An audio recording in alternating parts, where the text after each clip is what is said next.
अस्सलाम वालेकुम बच्चों, आज हम टॉपिक डिस्कस करें osmo regulation fresh water organism. ठीक है, होम्योस्टेसिस का ये एक टॉपिक है जो कि समझना बहुत ज़रूरी है, इंपॉर्टेंट टॉपिक है।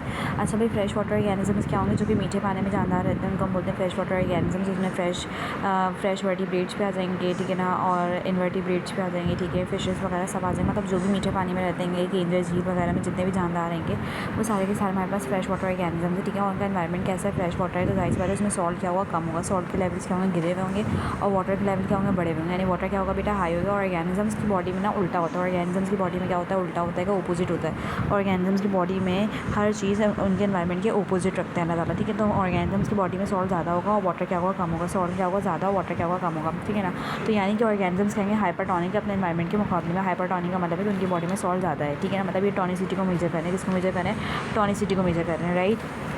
अब प्रॉब्लम होगा एंडोस्मोसिस। ठीक है ना, ऑस्मोसिस क्या होता है? Movement of water. ऑस्मोसिस क्या होता है? Movement of water. दोबारा बता रही हूँ, ऑस्मोसिस क्या होता है? Movement of water cross semi permeable membrane. यानी कि किसी मेम्ब्रेन को क्रॉस करके अगर पानी कहीं जा रहा है और पानी हमेशा हाई टू लो जाता है, पानी हमेशा हाई टू लो जाता है, तो यहाँ पे प्रॉब्लम होगी एंडोस्मोसिस की। एंडोस्मोसिस का मतलब है एंडोस्मोसिस इनसाइड, यानी कि इनसाइड, यानी कि इनकी बॉडी में पानी आएगा। इनकी बॉडी में पानी आएगा, जब बाहर पानी ज़्यादा है ना, तो endo means inside, inside water की मूवमेंट होगी। ठीक है ना, क्रॉस सेमी परमेबल मेम्ब्रेन। ठीक, इनफ्लक्स मतलब इंटर होना, इनफ्लक्स मतलब इंटर होना, अंदर आना। इनफ्लक्स ऑफ वाटर, ठीक है ना, from gills and skin. Gills और स्किन के जरिए क्या होगा? इनकी बॉडी में पानी आएगा। गिल्स और स्किन के जरिए क्या होगा?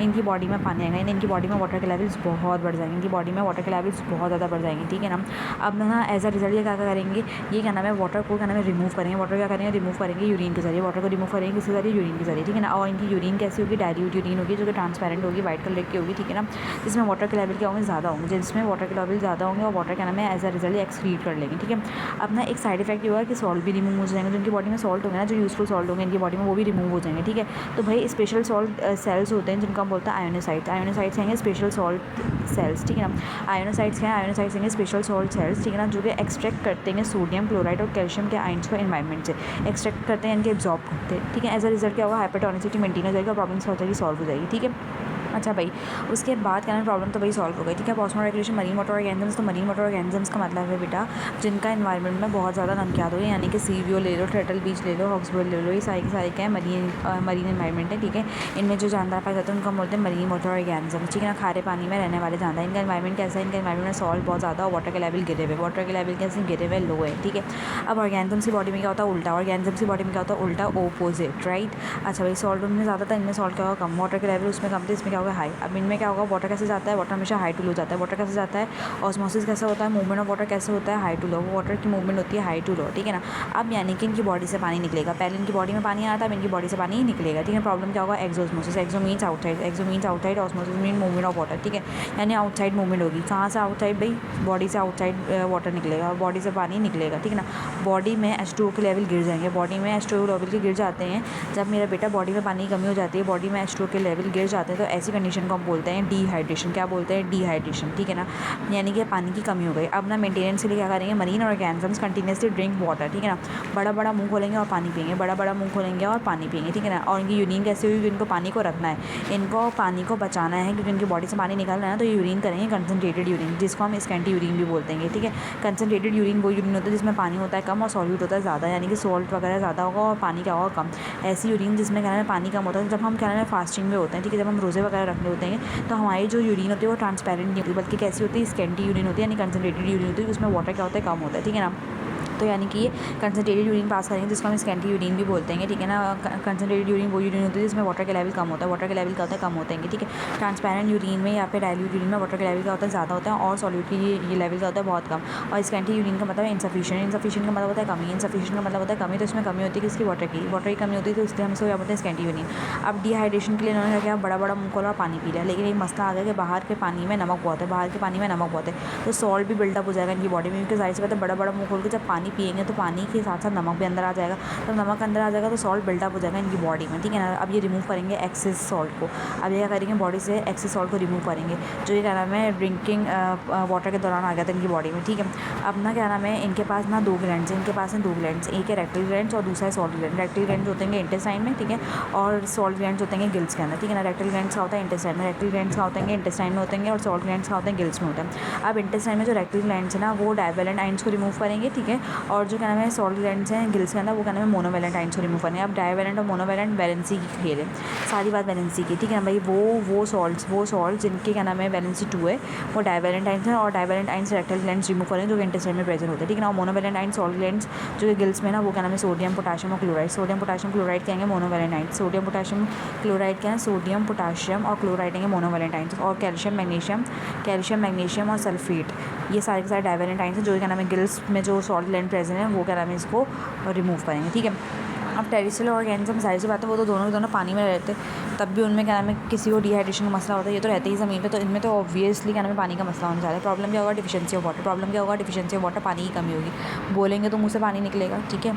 हर तरीके से तो उनकी बॉडी से पानी निकलता है, ठीक है। वॉमिटिंग करेंगे, ठीक है, तो इस तरीके से भी पानी निकलता है। तो प्रॉब्लम क्या है, डिफिशिएंसी ऑफ वाटर, यानी कि पानी की कमी। मेंटेनेंस क्या होगी, वाटर को कंजर्व करेंगे। वाटर कंजर्वेशन क्या है, वाटर कंजर्वेशन एक ऐसा प्रोसेस है जिसके ज़रिए हम वाटर को कंजर्व करते हैं। कंजर्व मतलब सेव करने की कोशिश करते हैं। क्या करने की कोशिश करते हैं बेटा, सेव करने की कोशिश करते हैं, ठीक है ना। अब क्या नाम है क्रस्टेशियंस में एग्जाम्पल आता है क्रैब्स की, लॉबस्टर की। इनके पास क्या होता है, एक्सोस्केलेटन। इनके पास क्या होता है, एक्सोस्केलेटन। आपको पता है स्केलेटन क्या होता है, फ्रेमवर्क। स्केलेटन क्या होता है, फ्रेमवर्क। अब फ्रेमवर्क दो टाइप का होता है, एक होता है एक्सोस्केलेटन, दूसरा होता है एंडोस्केलेटन। एक्सो मीन्स आउटसाइड, तो वो ऐसे जानदार जिनका क्या नाम है outside of the body skeleton develop होता है, उसको हम बोलते हैं एक्सोस्केलेटन। अभी जो क्रस्टेशियन जिनमें क्रैब्स लॉबस्टर वगैरह आ जाते हैं, क्रस्टेशियंस का एक्सोस्केलेटन मिलकर बनता है 3 कंपोनेंट होते हैं मेन। एक होता है कैराटिन, दूसरा होता है काइटिन, तीसरा होता है कैल्शियम कार्बोनेट। कैल्शियम कार्बोनेट को एक मिनरल सपोज कर लो। काइटिन क्या होता है, कार्बोहाइड्रेट, ठीक है ना, पॉलीसैकेराइड कार्बोहाइड्रेट है, राइट। कैराटिन क्या है, प्रोटीन, ठीक है। तो एक्सोस्केलेटन 3 चीज़ों से मिलकर बनता है, ठीक है। और ये क्या होता है, ये हार्ड होता है, ठीक है ना। वाटर लूज को प्रिवेंट करता है, यानी कि पानी को बाहर नहीं जाने देगा, पानी को बाहर जाने नहीं देगा। अब डेजर्ट एनिमल्स में क्या होता है, हाई डिग्री ऑफ डिहाइड्रेशन होती है, मतलब टॉलरेट की हाई डिग्री ऑफ डिहाइड्रेशन होती है, यानी कि ये पानी की कमी को बहुत अरसे तक के फेस कर सकते हैं, बर्दाश्त कर सकते हैं, ठीक है ना। अच्छा, जिसमें क्या नाम है एग्जाम्पल्स आता है कि कैंगरू रेट्स, कैमल्स वगैरह है। कैंगरू रेट्स, कैमल्स वगैरह के एग्जाम्पल है कि उनके पास क्या नाम है ये डेजर्ट एनिमल्स जो क्या नाम है पानी की कमी को बहुत अर्से तक बर्दाश्त कर सकते हैं। This characteristic feature is called, इस कैरेक्टरिस्टिक फीचर को हम क्या बोलते हैं, इस कैरेक्टरिस्टिक फीचर को हम बोलते हैं एनहाइड्रोबियोसिस। क्या बोलते हैं, एनहाइड्रोबियोसिस। क्या बोलते हैं भाई, एनहाइड्रोबियोसिस। दोबारा बताओ क्या बोलते हैं, एनहाइड्रोबियोसिस क्या है, ये वो क्या नाम है कैरेक्टरिस्टिक है डेजर्ट एनिमल्स की, वो क्या नाम है पानी की कमी को बहुत अर्से तक बर्दाश्त कर लेते हैं। अच्छा, ये क्या नाम है पानी की कमी को बर्दाश्त तो करते हैं, लेकिन सेलुलर रेस्पिरेशन के जरिए 90% वाटर की डिमांड को फुलफिल करते हैं, ठीक है ना। सेलुलर रेस्पिरेशन एक ऐसा प्रोसेस है बॉडी में जो क्या नाम है आपकी बॉडी में जितने भी सेल्स हैं वो सेलुलर रेस्पिरेशन के प्रोसेस को परफॉर्म करते हैं। क्यों, एटीपी को जनरेट करने के लिए। एटीपी क्या है, एनर्जी करेंसी ऑफ सेल, क्या नाम है एनर्जी का मॉलिक्यूल, ठीक है ना, एनर्जी मॉलिक्यूल एटीपी। तो आपको पता है 2 बाय प्रोडक्ट भी बनते हैं, एक होता है कार्बन डाइऑक्साइड, दूसरा होता है वाटर। तो 90% वाटर की डिमांड ये इस सेलुलर रेस्पिरेशन के जरिए करते हैं। अब बॉडी में हर वक्त ग्लूकोज थोड़ी होगा, कभी तो ऐसा हो कि उनकी बॉडी में ग्लूकोज भी खत्म हो जाएगा। जब ग्लूकोज खत्म हो जाएगा तो वो फैट्स को तोड़ेगा, किसको तोड़ेगा, फैट्स को तोड़ेगा। जब ग्लूकोज खत्म हो जाएगा तो किसको तोड़ेगा, वो फैट्स को तोड़ेगा, ठीक है।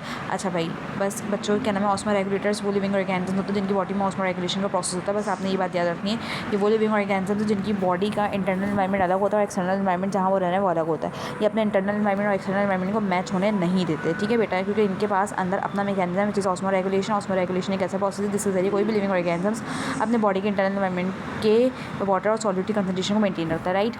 ऑस्मो कन्फर्मर्स वो लिविंग ऑर्गेनिज्म होता है जिनकी बॉडी में ऑस्मो रेगुलेशन का प्रोसेस नहीं होता। ऑस्मो रेगुलेशन का प्रोसेस जिनकी बॉडी में एब्सेंट होता है, ठीक है। ये जिस एनवायरनमेंट में जाते हैं वैसे ही क्या नाम है अपने आप को ढाल लेते हैं, बहुत अच्छी बहू बनेंगे, सही है ना, बस ये समझ लो। ये जिस एनवायरनमेंट में जाते हैं बिल्कुल वैसे ही अपने आप को ढाल लेते हैं, ठीक है। अगर नमकीन पानी में जाएंगे तो अपनी बॉडी में भी नमकियात ले आएंगे। अगर मीठे पानी में जाएंगे तो मीठे, ये यूजुअली मरीन इनवर्टिब्रेट्स होते हैं। यूजुअली क्या होते हैं, मरीन इनवर्टिब्रेट्स होते हैं, ठीक है। जैसे कि शार्क्स हो गए और डेयरी फिश वगैरह, ठीक है ना, हैग फिश, जेली फिश, सब क्या नाम है एग्जाम्पल्स हैं किसके, ऑस्मो कन्फर्मर्स के। ऑस्मो कन्फर्मर्स के जो मेन एग्जाम्पल है वो मरीन इनवर्टिब्रेट्स हैं, राइट।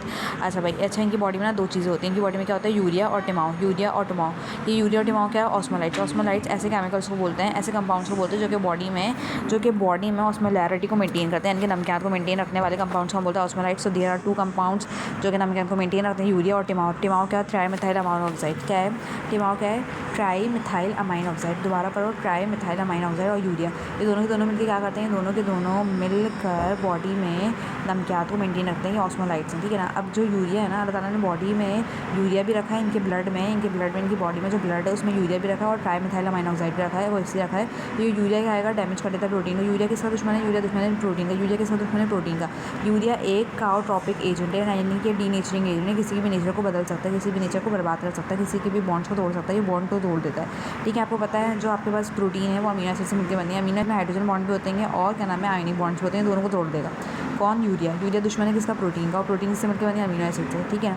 अब यूरिया क्या है? काओट्रोपिक है, यानी कि डीनेचरिंग एजेंट, ठीक है ना। यूरिया क्या है बेटा? यूरिया है काओट्रोपिक यानी कि denaturing agent. Protein is made up of amino acid, हम सबको पता है, बच्चों वाली बातें हैं, बायोलॉजिकल मॉलिक्यूल चैप्टर नंबर 1 में पढ़ के आएंगे। अमीनो स्ट्रक्चर में क्या होता है? हाइड्रोजन बॉन्ड्स भी होते हैं, ठीक है, और आयोनिक बॉन्ड्स भी होते हैं, सबको तोड़ देगा। अमीनो एसिड के स्ट्रक्चर को डिस्ट्रॉय कर देगा, अमीनो एसिड के स्ट्रक्चर को डिस्ट्रॉय कर देगा। तो यानी कि यूरिया क्या करता है? प्रोटीन को डैमेज करता है, और टिमाओ यानी कि ट्राइमेथाइलमाइन ऑक्साइड उस प्रोटीन को बचाता है। तो ये दोनों मिलकर क्या नाम है अपना काम करते हैं, और एज अ रिजल्ट क्या होता है कि ऑस्मो कन्फॉर्मर्स अपने क्या नाम है एनवायरनमेंट जैसे ही हो जाते हैं। That's enough.